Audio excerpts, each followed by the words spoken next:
My former college coach right here, PJ Carlissimo. Kristen, how we doing? Thank you. It's like the calm before the storm. I think the guys on the team feel me coming right now.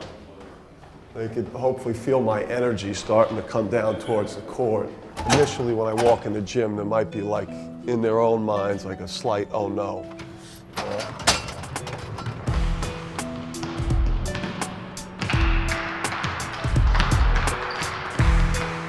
Grew up in Jersey City. Had a great opportunity to grow up with an older brother that shared the same passion for athletics, and then a dad who was one of the all-time great coaches who put us on a track to have a chance to be successful in basketball.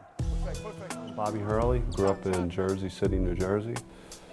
Ended up going to Duke University. Was part of a lot of success there and a couple of Final Fours and a couple of national championships. Played for one of the all-time great college coaches, Mike Krzyzewski. Now I'm here with my brother Dan at Wagner, hoping to turn this program around and make it something that people know about. 3 lines, let's go, let's go! Having people that you work with that you could ultimately trust without question with anything, is a huge part of putting together a great staff. Bobby's expertise as a player, his passion and work ethic as a coach and in recruiting. It's invaluable. It's a great example for our players. It's a great example for our coaching staff. It was a great opportunity for us too, on a personal level, to get reconnected. And Bobby has so many great experiences and so much great information that he could share with young people about the sport, about life. Having him around is a blessing. It's been a great experience to work for someone like Dan that you share similar philosophy of how the game should be played. I think it's a combination of everything that we grew up with as kids, just what we were exposed to from our dad as being the coach that he was. Josh, jump stop or on the line? Which one? Jump stop, right? Pick jump stop. Our experiences as players playing at a very high level, I think that we have a good understanding of what the guys are going through. John, you gotta attack the rim. John, that's getting punched! Hey! They basketball night, day, all the time, 24/7, just eat, sleep, and breathe it. You guys got put on the line the last time. You were dreadful. You were dreadful. I see how they come in and work every day. They come in early, they stay late. They just, every time they come in practice, they just 110%. They don't take any plays off. They don't give us any breaks.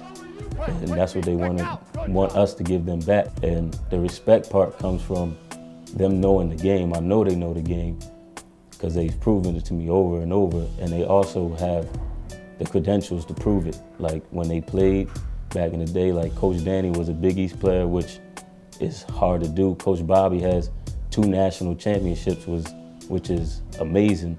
Coach Bosch played at a high level at Drexel, and it's just, you learning from great coaches that were also great players, so can't beat it. How many dribbles? You counting teammates' dribbles? Or you just standing there resting? Or you engaged in everything? I think this experience has, it's helped me mature on the court and off the court. Coach Hurley is so demanding. You got to get past the yelling and listen to what he's saying as opposed to how he's saying it. Box! Box! Rotation! Come on, Chris! You got to be there! He won't accept failure. He forces you to be better. And I think as a player, I like to have the best in me brought out. We running, we walking, let's go. You got to be a high character guy. If you're not going to be able to play here. The way we practice, the way we train, what I demand of the guys. So you have to be a special type of kid to come here and play for us. Hold up. What just happened there? What just happened? Yeah. Bad defense, right? On the line. That's terrible. That's terrible. Is that how easy it's going to be to play against Wagner this year?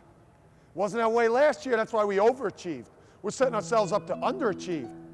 Go. You don't deserve better. It starts with your approach and your passion for the game. One of the first things that could potentially infuriate Dan or myself or the other coaches on staff is if we're seeing guys that aren't playing with passion. John, don't be the last guy, John. You're always the last guy. Damn, win at something. It's a theme. It's a theme. You're not winning championships by always being last. You know, we grew up loving the game of basketball, love playing it, and you know, that's who we want to coach. We want to coach people that come into the gym with that type of attitude. It comes from how you played the game and what you've been exposed to. For me, just growing up on the streets of Jersey City, playing as a player, you know, winning is what it's all about. You do whatever it takes to hold the court on a Saturday afternoon. I mean, winning's got to mean something to you. The game has to mean something to you. You know, I think it's something that gets developed inside you, you know, from playing, you know, on the playgrounds where you learn the value of winning. I think there's a lot of work that goes into that. It's just not, it doesn't just happen by accident. I think the people that are willing to do the extra are the people that get to the level they want to get to. It's when the game gets tight and there's a lot of pressure, are you the guy that wants the ball in your hands and making plays to win games? And you know, that's kind of what separates people that win and don't. And like greatness is like all these little components that you practice every day and then putting it together. It's all these little things like when we're talking about rotations, closeouts, transition defense, how we're guarding screens. Like it all comes together to either lead to a championship or just anything else. And anything else ain't acceptable. Let's go. 4:30, be ready, man. Team first and only. 1, 2, 3. Team first and only. I just try to think about, you know, when you know, I've got young children, you know, and you know, great wife, and I just look at every decision I make in coaching, and I try to equate it back to the way I relate to my children. You know, I'm a loving father, but I'm a demanding father. You know, and you know, when we coach these guys, you know, we want to be demanding in between those lines. You know, but as these guys, you know, leave that court, you know, they come up into the office or beyond basketball here and graduation here. You know, we're going to have a relationship for life. Team first and only. That's it. Let's go. Team first and only on 3. 1, 2, 3. Team first and only. Let's go. You know, I think it's just the environment that we're fortunate enough to grow up in. You know, having a father whose number one concern was the well-being and the future of his players.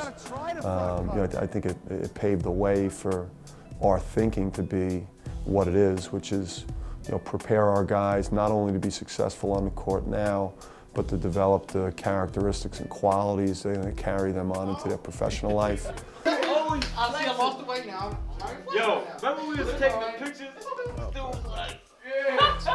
Making better fathers, better husbands, you know, better workers, better friends. I mean, that's our role. You know, our role is not just to try to win conference tournaments, to get involved in March Madness. Our role is to help raise kids who are still at an age that's very, very you know, very impactful.